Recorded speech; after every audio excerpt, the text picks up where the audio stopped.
Hi, everyone, and a very warm welcome to all our listeners to the second edition of Strat-Chat, where we bring you up close and personal with HR leaders.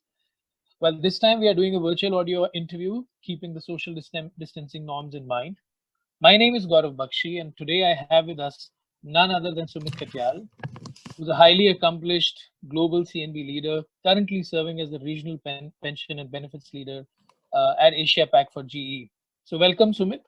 It's awesome to get a CNB leader talk to us, especially in the context of the current times when economic activity is at a standstill and the world of work may undergo possibly some fundamental changes as things begin to roll again. But thank you so much for taking out the time. Uh, Welcome to the second edition of Strat Chat. Gaurav, thank you so much. It's a real pleasure to be talking to you, and these are new realities. Speaking virtually for such kind of meetings, but very kind of you to have invited me for this chat and really appreciate that. Well, great. Let's get the ball rolling, Sumit, right off for our listeners. The first question, Sumit, to you is that balancing financial pressures and rewards has always been the case. But in the current context, which brings a very different level of complexity, maybe to your job as a CNB leader, what's your perspective on it, and how do you see CNB responding to the current times? Right. Very interesting question, Gaurav. So the challenge or the conundrum is this. It's this situation is something that the likes of which none of us have seen, have no experience of. There are no templates to fall back upon. So the challenge in one line possibly is this: our employees across different organizations are tugging at our heartstrings, pulling at our heartstrings, expecting us to loosen the purse strings, and yet, as organizational challenges abound, our aim is also to balance that with managing costs in the time of reduced or no economic activity. That is the challenge that we see in a nutshell. Um, there are some businesses globally which have been like pretty much decimated, for the lack of a better word. So, case in point being the tourism industry, the restaurants, hotels, travel, aviation. All of these businesses are have been impacted majorly. Oil and gas is another one. Some of them, these businesses were had systemic issues, but COVID has come and kind of put paid on a lot of these things, and which is the reason why, uh, as CNB professionals, nothing is off the table right now. The whole focus is how do you manage this crisis, how do you manage costs, and everything is on the table. There are no holy cows anymore. No benefit, no cost that is there which will not be looked at, because the aim is survival. Clearly the aim is survival, and if we are able to survive, this is then we think of the future ahead. Right now the game is survival, and everything and anything that has a cost attached to it is being looked at very very closely, and is up for discussion. Hmm. It's very interesting, yeah. So you're saying, and I like the way you've described it in terms of heartstrings versus wallet strings. So, really, you're talking about a whole lot of emotion, a whole lot of passion on one side, and a whole lot of financial context, which is standing in contravention of you know being able to do something about it. But I think wait and watch and act in the context of reality is what you're saying. Yeah, and the situation is so dynamic, right? Just what we were planning to do a week back is not valid anymore. And case in point, I'll give the example of the insurance industry, and I'm talking right now of India, wherein insurers were willing to offer a COVID specific cover. Now they were pricing it at a certain price point and hoping that hey, people will buy it. Now, but with the fatalities going up, insurers have developed cold feet to say, would we be able to service the claims? Hmm. Right? Hmm. If it's a pandemic, and IRDA, for example, has said that, hey, pandemics are generally not listed. I'm sure all our listeners would be aware as part of a regular insurance cycle because it's the hand of God, and Hmm. force majeure clauses kind of come into the picture. But this is specific. So for all organizations who have insurance covers, COVID is a part of it. The challenge Hmm. that is coming is if the claim, God forbid, were to spike up, how would you surface? How would you service? Right? Hmm. So there is the need. Every organization, I'm sure that all of us know of, is going out the extra mile to say, okay, let us cover our employees to the best that we can. But is the insurance industry, which is a service provider, would they be able to in case the fatalities rise? God forbid. That is a moving part, and that is something that none of us have answers for. Yeah, and you're right. I mean, but that's also cyclical. I mean, even if they were to absorb the cost in year one, They will year pass two it it's on. coming to you anyway. Yes, year two it's Abs- coming to you anyway. Absolutely. So, Though in the US, it's a different scenario. I mean, that industry is booming because they say they're very clear. Premiums are going to rise by a good 35-40%. They're having the best, some of the best times of their lives. yeah. So you're right. Interesting. So just changing a little gears in terms of what you said. So are we saying this whole war for talent thing, which always meant sexy increments and bonuses, which we've already witnessed for maybe a couple of decades or more, uh, and do you mean it's time for employee expectations to change for good? Right. Interesting question again, Gaurav. And I'll try to be as polite in saying this, but I think those days are over. Right. This whole thing of it's right now, to put it very bluntly, this is survival time. We need to gear down and hope that we survive. And for those of us who are lucky enough to survive, and I'm sorry, I don't want to be the purveyor of gloom and doom, but this is what the reality is that if we were to survive this, then it will be a very different world that we will be inheriting and trying to navigate through. This whole war for talent, now talent was so far very loosely generically applied. Anybody, for whatever reasons, was difficult to hire, or if a particular people leader wanted somebody around, and you put talent, then you go to your CNB person and say, hey, talented person, niche skills, all of those things, and then it kind of flows, and you give the increase that you do. Now it will be very, very focused, very narrow, very tightly controlled, and what the organization shape is going to be, we kind of don't know, right? It'll be very, very lean organizations which possibly a lot of us may not be working in, will not be hiring expensive real estate. We'll be working from our homes, chances are, very likely. How do you manage that talent conundrum? How do you manage that talent piece? That'll be the question, and it'll be very, very narrow. So if you were able to survive, so first, and if I may be permitted to say so right now, hopefully all of us will keep our jobs, right? But you know as well as I know that there would be some kind of an impact. How many get impacted is something that we don't know. Uh, Reduced pay cuts is going to be reduced pay is going to be the norm. Benefits getting impacted is going to be the norm.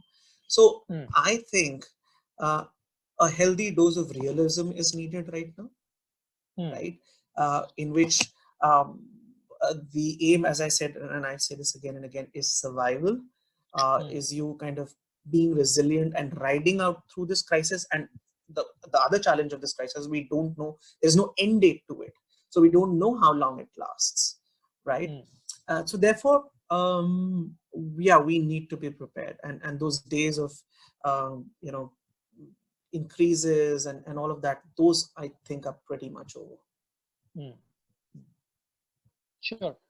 But a lot of times we see that, India has been treated very differently, right? I mean, obviously, there were different global compensation levels for different roles, and India was yet basking in the glory of 10, 15, 20, 30, 40, 50, 60%. I mean, Right. if I need you, I'll pay you anything, was the story when it came to hiring. And Right. so you're saying the EVP will play a very large role now, even from a hiring perspective, possibly, because compensation may not be a great differentiator beyond a point.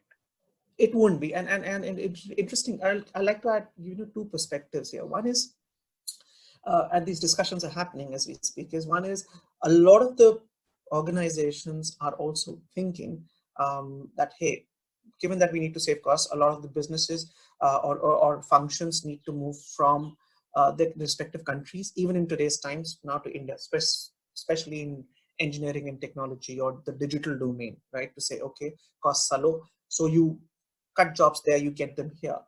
But with that, right? So maybe jobs in these sectors, and I'm just giving an example, may not get impacted as much, but would the increases be as what they were? Maybe that may not be the criteria. And here, I like to give our own personal example of my organization. So G has been a leader as far as a lot of HR initiatives and practices have been concerned. We've been there, we've done that. Right now, and this is common knowledge again, so nothing that I'm sharing which is confidential or which is company specific, which is that we have been going through a tough economic challenge on ourselves since 2017, mid 2018 onwards. So G has been fighting that out, facing that challenge by taking a series of proactive steps. Now, in that atmosphere, our challenge of total rewards also was, how do we maintain our EVP in the times that are there? That was already there. And then comes this, right? Which gets it to defines this more sharply and says, okay, EVP is what it is. Earlier it was a challenge. Now with this, it just kind of multiplies manifold. So, and I'm sure a lot of organizations apart from us will be facing exactly the same issues now. Interesting.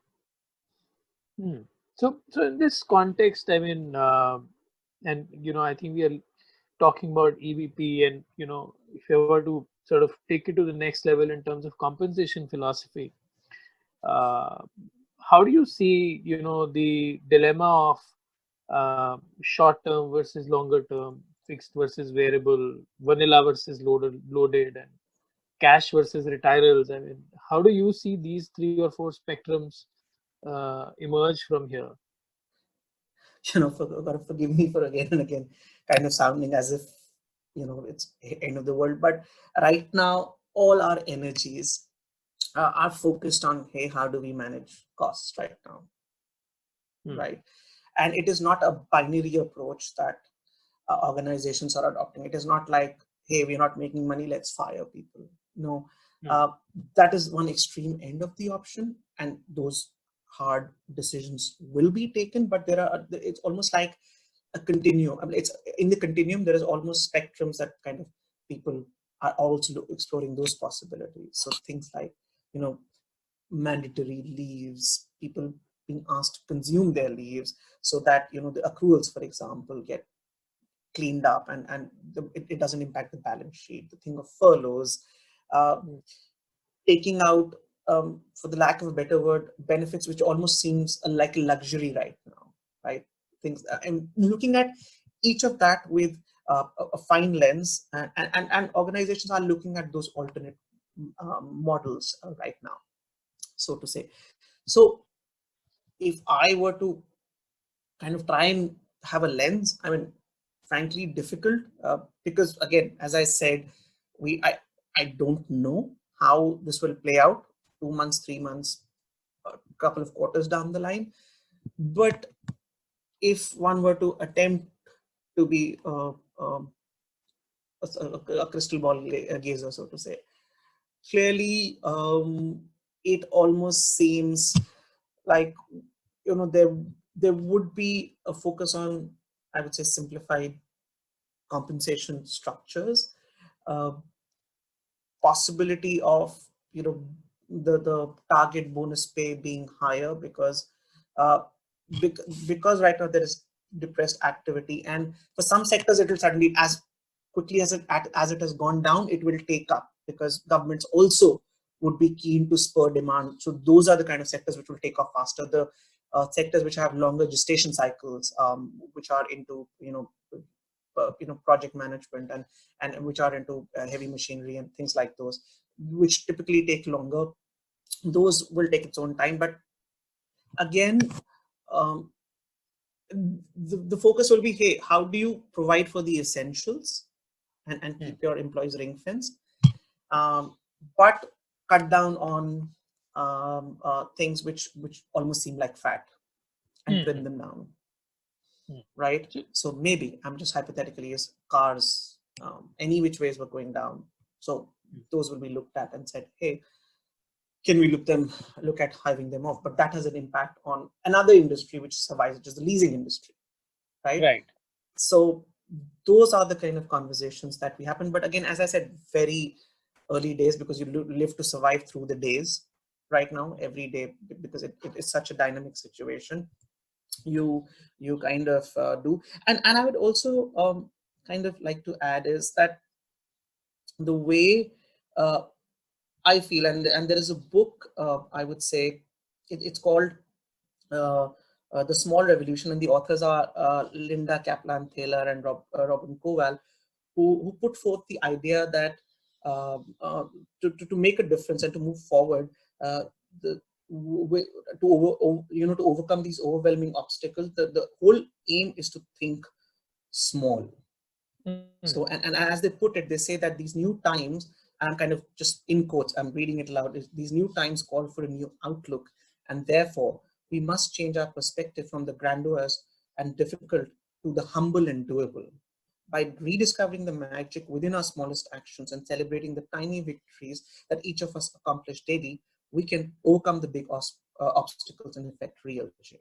And that is where I think elements of truth lie. So we need to look for the small things. I mean, think small, get through the days ahead, and because the aim is that organizations already were facing an uphill battle. I like, in case in point, in India, we already were in a tough economic situation. So given this realities, there's a need to create momentum, and that will only happen if we start off small and then go forward. Sorry, I don't know if this was generic or No, not, I but think it's apt, and a lot of times when you can't sort of foresee longer cycles, there is no choice but to win by the day, and I think you're bang on there. Yeah, you need to keep eye on the larger goal, obviously, but that balance needs to be created between, cherishing the smaller victories and then keeping an eye on the larger goal. Absolutely. You briefly touched about car benefits, and what really that brings me to is executive compensation as well. Right. And I'm sure that's going to come under some stress. And in your view, what are some of the benefits which maybe will change lots when it comes to executive compensation? Again, executive compensation is something right now. Again, just to kind of get back to perspective, is impacts a relatively smaller population, right? So while it needs to be tackled, but again, as I said, the focus will right now not be there as much as it's going to be there on others. But there would be things. So there would be a difference between how MNCs and MNCs, depending on which region you are in, treated vis-a-vis Indian organizations, any which ways have not been at the same level in terms of offering exec comp as a compensation tool. Not, I'm saying in relative terms. I'm not saying they don't, but in relative terms. So the piece is that, so there would be things on. So let's say if I were to take the example of exec comp for US-based organizations. Now, there is right now something called as the Coronavirus Aid, Relief and Economic Security Act, the CARES Act, right, which the government has launched, which there is a complexity in the form of limitations on compensation for companies that avail of relief. Now, how that will play out on exec comp is something to be seen, right? That's one part of it. Then there would be on things on how is it that you determine the size of the equity awards? I mean, what are the methodologies that you use? How do you price your shares? Are there things now? What needs to be factored in is that is the volatility that you are facing is because of is COVID induced, or were there structural issues in your organizations that you were facing from before, and therefore your stock price was priced lower, and therefore all of those things. So those are the things that need to be balanced in and seen. Again, very, very new world. We are yet to figure out what to do with the other things. So exec comp takes a bit of the backseat, but I think, Gaurav, you touched upon benefits, and that Yep. is something, given in my new role that I'm kind of talking and speaking. What I'm observing is in South Asia, where I mean, there is no social security net, so to say. Our healthcare services are patchy at best. So some areas which are very good healthcare vis-a-vis some which are like below sub-Saharan Africa in some cases. So with that, you focus on, okay, how is it that you can cover on these basics? How do you provide for covers? How do you ensure your employees are covered? Things which again seem luxurious, they are they will be looked at, and if the costs are there, they will be removed clearly. Mm, So mm, things like maybe cars, for example, or there are other benefits around phones or what have you. I mean, there's a whole laundry list. Those are the things which we clearly looked at. You will look at the utilization, you look at the spends, and then kind of cut them off, knock them off. But again, very company specific, depends on the economic health of your organization. What stage of economic activity are you in, and then basis mm. that a lot of calls will be needed. I've also see, the whole concept of leaves is being looked at, right? Right. And how is it that you kind of handle that? One is obviously, because of the lockdown, everybody pretty much is on paid leave, but then, as I mentioned, I think in my remarks a few minutes ago, how what is it that you ask the employees to use? Their paid Mm, leaves, you exhaust them, you exhaust your accumulated leaves, wipe them clean, and then your balance sheet for the next year would be yeah. taken care of. Because a lot of the steps that are coming in because the renewal cycle, for example, you can't change your plans for the Mm, 2020, so don't impact your costs now. But definitely, you're going to be looking at your benefit plans, whether you cover parents or not. Would you still want to cover them or not? Would you want to pass on the yeah. load to the employees? So all of those questions are Yeah. being looked at. I hope it was, I don't know whether it No, no, kind of no. broadened the scope, but Absolutely, absolutely. I think you've captured themes well in terms of, you know, medical clearly taking precedence over a lot of the other fields which may kind of wait, you know. And I think you're right in terms of creating opt-ins, maybe a new reality when it comes to, covering family and especially the, parents and, those kind of things. That's going to change. Uh, and what's your view in terms of fixed versus variable? I mean, do you think that I ratio see. also start to change? Yes, I would like to believe that target bonuses are going to go up, um, because the aim would clearly be that, hey, sharper focus on performance, because the aim would be to kind of bounce back as quickly as one can, control your fixed costs, have a sense of the numbers. So it'll be very tightly run ships. Um, I mean, this would be a good time to kind of, I mean, a lot of organizations would be using that to kind of trim the fat, so to say. Hmm. What that number is, how that is again very industry and very organization specific. So one would kind of they need to look at those pieces, right? I mean, who would have thought asking employees to take voluntary pay cuts? Now, in our case, our CEO has set the tone and said, hey, and this is public record, that he's not going to be taking any salary from April onwards, Hmm. right? So you have the leader of the organization here who set the tone and said, very quickly moved in and said, this is what it's going to be. This message passes around to the rest of the organization. Yeah. So all of these pieces are there, and then obviously there are questions on various aspects of it. How do you manage your retirees? What are the Hmm. considerations for union? Or, wherein you have works council, how would you treat them? What is the kind of coverages, health plan coverages that one has? Um, how do you?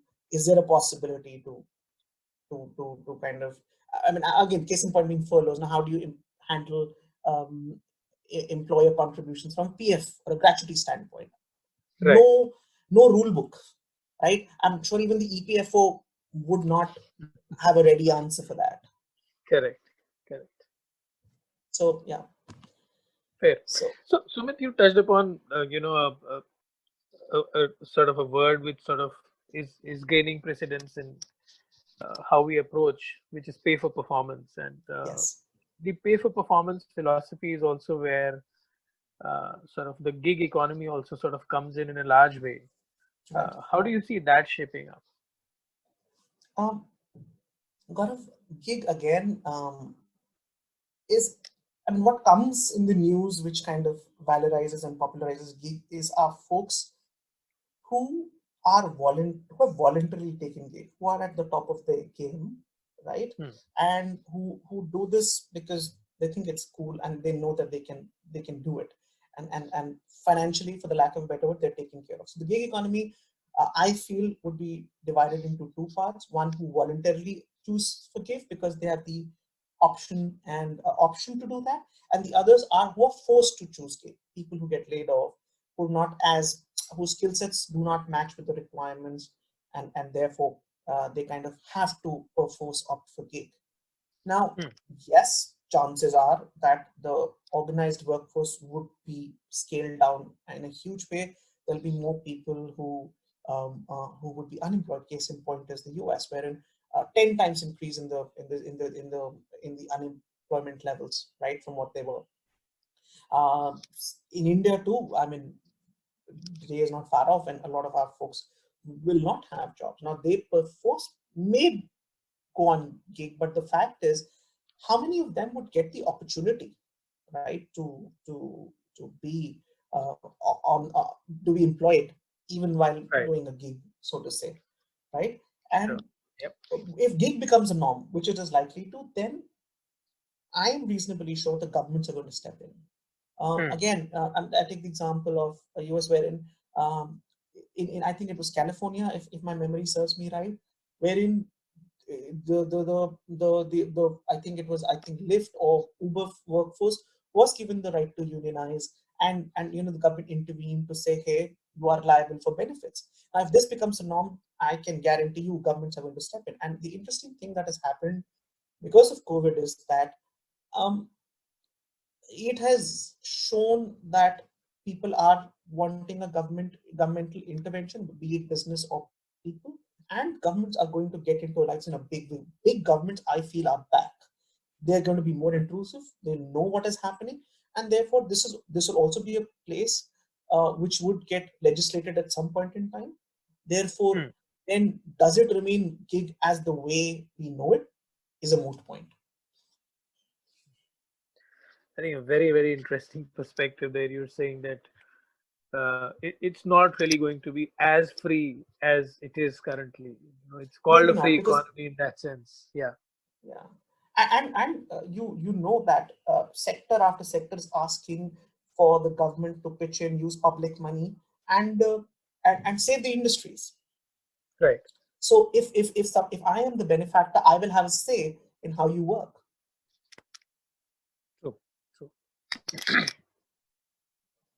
So, Sumit, I mean, we've talked about current situation, and we've talked about things changing. We've said it's going to be real. We've said it's going to be micro. We've said it's going to be brass tacks. We've said variable shifts may happen. We've said some ideological shifts may happen. And what's the silver lining in your view, Sumit? I mean, as you look ahead, you know, what do you see in the horizon? Well, at a philosophical level, survival, that we hope to survive, and that's a hope worthy of aspiring for and living for, Yeah. right? And a lot of us, and Gaurav, I'd like to add this point is, we are incredibly privileged that we can self-isolate. We have the means and the wherewithal, at least for now, to be able to weather this lockdown and weather this crisis. I mean, a lot of our unfortunate brethren are on the streets, walking millions and hundreds of kilometers, and with nothing. So I think we need to have that perspective, right? This has come. It is a wake up call. It will change how we were. All of that is fine, but it needs. It's a good time for self reflection. It's a good time to think how it's a test of our leadership philosophies on things like courage. I mean, how do you provide leadership when you're sitting in front of a screen, Right. right? All of us are. how do you do all of this? A lot of us are going to be tested, Hmm. right? And the hope is that yes, uh, we all come out of this safe and sound, and then we start to rebuild our lives and our world again. Sorry, it's like a very broad answer, but that's the way it is because you are living day by day as of now. Yeah, yeah. No, you're right. I mean, there are times when you're saying the biggest hope that we have is survival from here, and I think that's very valid. I think everything else is just asking for too much. It seems. And you're As right. of now, And yes. yeah, Right now, if and if I have a job, right, which is paying my bills, which is taking care of my children's education, which is taking care of my family, and if it continues, I am bloody lucky. yeah, yeah. And I think that's a sentiment which needs to also cut across uh, the entire employee fraternity in that sense, because It has to. I mean, compare them with people who are running their own shop and Completely. have bills to pay. So I think there's a lot of at least that there's a large amount of comfort they are still riding on, and Completely. there has to be thankfulness around that. Absolutely. And I'd Absolutely. like to take your example. You're running an organization, and I'm sure the challenges you are facing, given that all companies are shutting down, cutting down on their spends, and you are facing this out. And as the employee fraternity, we have a lot to be grateful for. No, absolutely. I think these are testing time for entrepreneurs, and uh, but I think the same philosophies apply, which is living by the day and staying together. Absolutely. An element of walking the talk, an element of solidarity, and I think that's what will possibly see us through. Uh, Completely. And if I may add just one more point, Gaurav, and if, forgive me for saying so, which is that I hope a lot of us come out with the values of compassion and empathy after this. hmm, That this can happen to anyone at any point in time, right? I hope we recognize that. I hope we realize, I mean, how inconsequential we are, that a microscopically small virus has right. ensured that the world shuts down, No, no, absolutely. right? So I hope we get through that on a larger note. Absolutely. So while we hope for that, Sumit, any closing remarks or a message that you have for the HR community, for the business leaders, from a CNB perspective, especially, is there anything you want to say to them? Sure. I hope for my colleagues and friends in the HR fraternity, and specifically people who are in the front line, which are our HR BPs, HR partners, is they are in a very, very tough spot, right? They are at the front lines. They have this whole weight of employee expectations. They need to act as counselors, as sounding boards, to them, and yet they are also aware. It's there at the back of their mind that hey, a storm is coming, right? How do you ensure that you don't pass that anxiety on, yet manage the operations, yet be there for your employees, and then also having to do difficult conversations when layoffs happen or furloughs happen or pay cuts happen. And even in the best of times, Gaurav, these are very, very difficult conversations to have, right? It weighs on your conscience, it really kind of, and I worry for them, right? Hmm. Because they will be having these conversations in these times, and my heart goes out to them, right? That they will be so much under the pressure, under the pump. And I feel that as a fraternity, we owe it to them so that their mental health is sound, and we take care of that aspect because it plays on you. I'm sure, Gaurav, even in your previous avatar, you would have done a lot of these, and these are very difficult conversations. It kind of plays on your mind. It just, I mean, you have to be like, your conscience has to be deadened if you were not to be impacted by all of this, Correct. right? Even in the best of times. So now this takes on an added dimension. It's almost surreal, and therefore, I sincerely hope that uh, our HR partners who are there in the front lines, they are taken care of from a mental standpoint, that their mental health is taken care of, because they Right. will need a lot of that support. Absolutely, Sumit. I think you've sort of hit it on the head. I think the one thing we need to take care of from an HR community standpoint is ourselves, because we are answerable to really thousands and hundreds and thousands of people around us, and be able to take care of them in times of crisis. And I remember you mentioning this to me earlier. uh, is the fact around the whole fact around empathy and compassion, and I think begins at home. Absolutely, you're right. I mean, we need to show it to our fellow colleagues and friends, and that's how the chain kind of transmits on. Absolutely. Well, thanks a lot, Sumit. It's been amazing having you here with us, and I'm sure some of our listeners have got a reality check, if I may say so, and and come out wiser in their planning of being able to bounce back from here. Uh, so, thank you so much, Sumit. I wish you great luck in being able to bounce back and leading by example.